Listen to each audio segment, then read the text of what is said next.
भारत की पावन धरती पर कई ऐसे तीर्थ स्थल हैं जहां पर श्रद्धालु अपने पूर्वजों की आत्मा की शांति के लिए धार्मिक अनुष्ठान करते हैं। इन्हीं में से एक अत्यंत पवित्र स्थान है गया जी। गया जी का नाम आते ही हमारे मन में पिंडदान और श्राद्ध कर्म की पवित्र परंपरा सामने आती है। आज हम आपको बताएंगे कि क्यों गया जी में पिंडदान इतना महत्वपूर्ण माना जाता है, यहाँ की धार्मिक मान्यता क्या है और यहाँ कौन कौन से प्रमुख मंदिर स्थित हैं।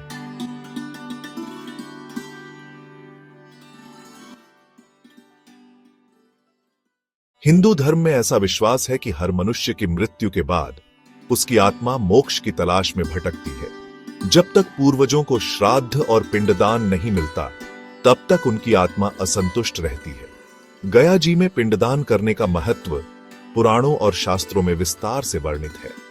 माना जाता है कि यहां पिंडदान करने से 14 पीढ़ियों तक के पितरों को शांति मिलती है। गरुड़ पुराण और वायु पुराण में उल्लेख है कि स्वयं भगवान विष्णु ने गया जी को ऐसा स्थान बनाया जहां पितरों की मुक्ति संभव है। पिंडदान का कार्य फल्गु नदी के तट पर तथा विष्णुपाद मंदिर में विशेष रूप से किया जाता है। ऐसा विश्वास है कि यहां किया गया पिंडदान सीधे पितरों तक पहुंचता है और उनकी आत्मा मोक्ष की ओर अग्रसर होती है।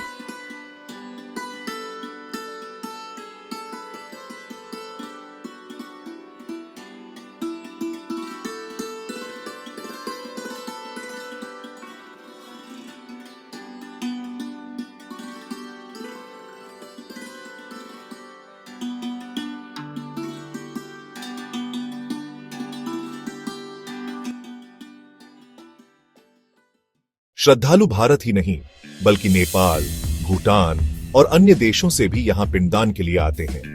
कारण है, यहां भगवान राम, माता सीता और भाई लक्ष्मण ने भी अपने पितरों के लिए पिंडदान किया था। यह स्थल विष्णु भगवान से जुड़ा है। विष्णुपाद मंदिर में उनके चरण चिन्ह आज भी विद्यमान है। यहाँ की फल्गु नदी को पितृतृप्ति की नदी कहा गया है। माना जाता है कि गया जी में किया गया एक छोटा सा श्राद्ध भी 1000 स्थानों पर किए गए श्राद्ध के बराबर फल देता है। इसी कारण पितृपक्ष, श्राद्ध पक्ष के दौरान लाखों श्रद्धालु यहाँ उमड़ते हैं। वीडियो में दिखाएं, दूर दूर से आए लोग, घाटों पर भीड़, पूजा सामग्री, मंदिरों में भीड़। Final part of crowd scene description. Gaya ji में केवल पिंडदान ही नहीं बल्कि यहाँ अनेक पवित्र स्थल और मंदिर भी हैं जो श्रद्धालुओं और पर्यटकों के आकर्षण का केंद्र है। 8. विष्णुपाद मंदिर। यह गया जी का सबसे प्रसिद्ध मंदिर है। यहाँ भगवान विष्णु के चरण चिन्ह पत्थर पर अंकित हैं। श्रद्धालु पिंडदान के बाद यहाँ पूजा अर्चना करते हैं। 8. फल्गु नदी घाट। यहीं पर सबसे अधिक पिंडदान और श्राद्ध क्रिया की जाती है। 1. अक्षयवट वृक्ष। कहा जाता है कि माता सीता ने यहाँ अपने ससुर राजा दशरथ का पिंडदान किया था। यह वृक्ष आज भी जीवित है और अनंत काल तक रहने वाला माना जाता है। 8. मंगला गौरी मंदिर। 51 शक्तिपीठों में से एक, जहाँ मां शक्ति की पूजा की जाती है। 8. प्रेतशिला पर्वत। यहाँ पिंडदान करके आत्माओं को मुक्ति दिलाने की मान्यता है। 8. बोध गया। यहीं भगवान बुद्ध को ज्ञान की प्राप्ति हुई थी।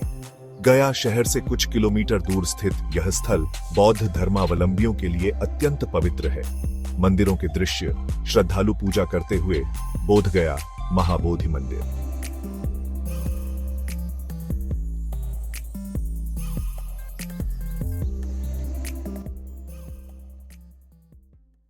गया जी केवल एक तीर्थ नहीं बल्कि आस्था का महान केंद्र है। यहां आकर न केवल पितरों की आत्मा को शांति मिलती है बल्कि जीवित व्यक्ति भी आत्मिक शांति और आध्यात्मिक ऊर्जा का अनुभव करता है। पितृपक्ष के दौरान लाखों श्रद्धालु जब यहाँ एकत्रित होते हैं तो यह दृश्य अद्वितीय होता है।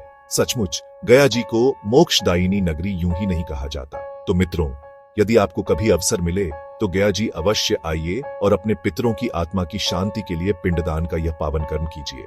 अंत में स्क्रीन पर संदेश, गया जी मोक्षदायिनी नगरी। वीडियो पसंद आया हो तो लाइक करें, सब्सक्राइब करें और शेयर करें।